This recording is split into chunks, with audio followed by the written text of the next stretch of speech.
The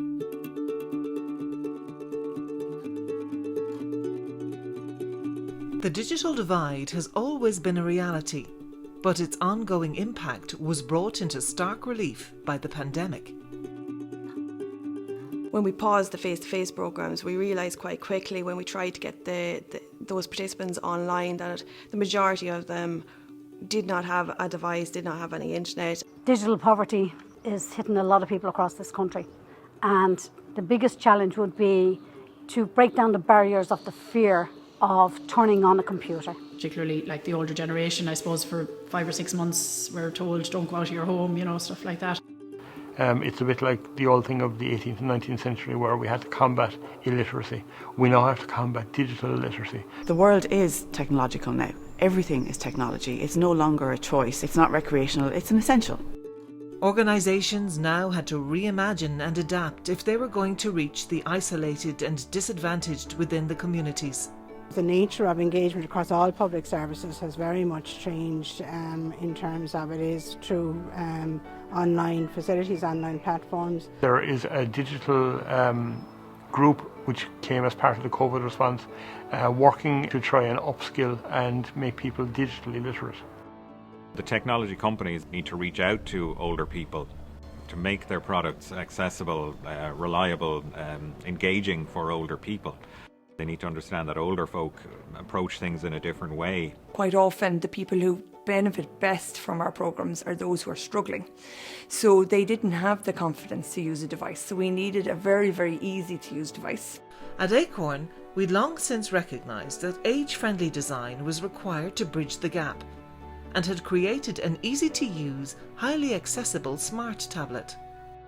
The design of them, which involved older people and consulted with older people, I think was great, because it meant you started out from a good space. The way you can change it around is nice, and I suppose working with somebody on a one-to-one, you can set it up for their preferences. I think that's great. The Acorn, it makes it simpler because there's less options and less things can go wrong. What we found really good with the Acorn was the mobile data was inbuilt, so you didn't have this thing where you turn on the tablet and it wasn't working, and it can lead to frustration, so we found that really, really beneficial. This smart tablet became the conduit for the delivery of innovative, inspiring, effective online programmes that reconnected people and communities. The difference that's made to our service users, to our residents, is that they've been able to contact their families and the families have been able to contact them. That was primarily so they were able to have like FaceTime. We've had a participant on the programme that couldn't read or write, so we were able to get her up on the programme by speaking to her over the phone, by giving her the colour codes of the different options. This was online by using the Acorn device. This way has allowed us to connect to people who had already left groups because they felt unsafe at night or a disability, and now they're able to link in from their own sitting room. We have developed an age-friendly calendar of activities, so again that will promote content, whether that's from the Altana, the libraries are hosting events, the arts, cultural events, whatever events that are tailored towards an older adult in Tipperary can be showcased and promoted through directly as a device and a link onto your Acorn device. We've had people go on programmes who haven't spoken to anybody, to a person, for days, and the delight on their face when they come on Zoom and see other people is actually quite magic, to be honest. Thank you to the organisations and communities who continuously strive to make a difference for all of us. We at Acorn are dedicated to developing solutions which promote social inclusion, health and well-being for all. What Acorn has done has opened the door for people to use tablets in their own home.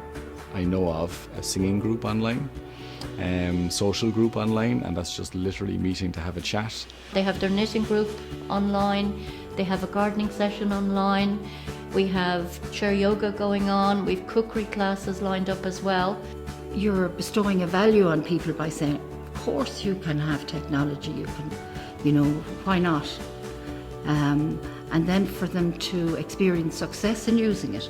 People who are in their 70s, 80s and 90s now, I think if they can be given the confidence to know that they can mess with this technology and learn through play, which is perhaps a novel concept for them, but that then you can open up a whole world. The world has come into them and they are out in the world through this little tablet. Yeah.